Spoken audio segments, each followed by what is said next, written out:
संयुक्त राष्ट्रसंघाने घोषित केलेल्या आंतरराष्ट्रीय विधवा दिनानिमित्त छत्रपती संभाजीनगर जिल्ह्यातील सर्व ग्रामपंचायतमध्ये एकल महिला दिवस उत्साहात साजरा करण्यात आला आहे। जिल्हा परिषदेच्या मुख्य कार्यकारी अधिकारी मिन्नू PM यांच्या मार्गदर्शनाखाली आयोजित कार्यक्रमात एकल महिलांच्या सन्मान, सक्षमीकरण, रोजगार आणि स्वयंरोजगाराच्या संधींवर भर देण्यात आला आहे।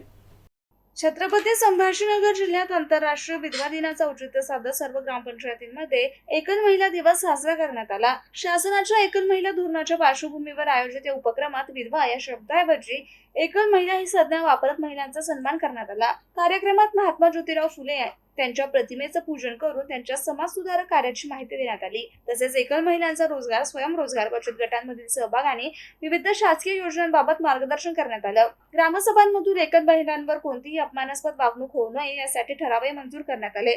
संबंधित विभागाच्या अधिकाऱ्यांनी उपस्थित राहून महिलांशी संवाद साधला आणि शासकीय योजनांची माहिती दिली।